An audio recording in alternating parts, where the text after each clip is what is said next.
यदा यदा हि धर्मस्य ग्लानिर्भवति भारतः अभ्युत्थानं धर्मस्य तद आत्मानं सृजामि अहम् परित्राणाय साधूनां विनाशाय च दुष्कृतां धर्म संस्थापनार्थाय संभवामि युगे युगे।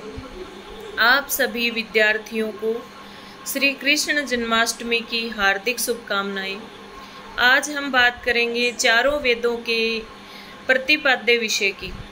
जैसे कि हम जानते हैं कि हमारे जो वैदिक संहिताएं हैं, वेद शब्द से हम अर्थ लेते हैं वैदिक संहिताओं का, और वैदिक संहिताएं हमारी चार हैं: ऋक् संहिता, यजुः संहिता, साम संहिता और अथर्ववेद संहिता। ऋक् संहिता का प्रतिपाद्य विषय स्तुति है, यानी देव स्तुति, मंत्रों के द्वारा देव स्तुति। यजुर्वेद का प्रतिपाद्य विषय विभिन्न प्रकार के याग हैं।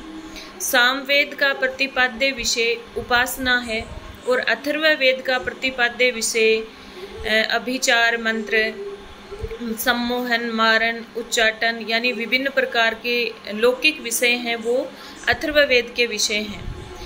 तो अलग अलग से देखा जाए तो ये चारों वेदों का प्रतिपाद्य विषय है, लेकिन सम्मिलित रूप से अगर वैदिक साहित्य के अर्थ में लिया जाए तो वैदिक संहिताओं का प्रतिपाद्य विषय स्तुति है। यानी कॉमन रूप से हमसे पूछा जाए कि वेदों का प्रतिपाद्य विषय क्या है, तो स्तुति है। अलग अलग पूछा जाए तो अलग अलग आपको बता दिया।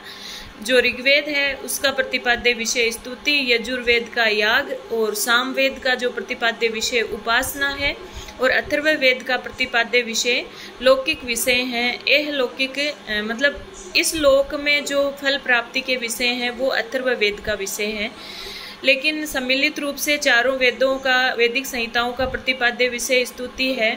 ब्राह्मण ग्रंथों का प्रतिपाद्य विषय यज्ञ विधि है।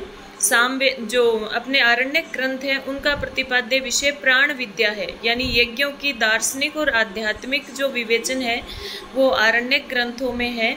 और जो उपनिषद ग्रंथ हैं उनका प्रतिपाद्य विषय ब्रह्म विद्या है, ब्रह्म विद्या की प्राप्ति है।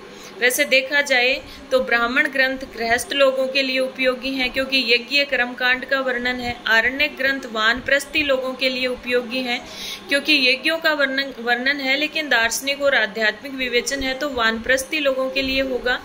और जो उपनिषद ग्रंथ हैं वो सन्यासी लोगों के लिए उपयोगी हैं, क्योंकि उनमें ब्रह्म प्राप्ति का विषय है।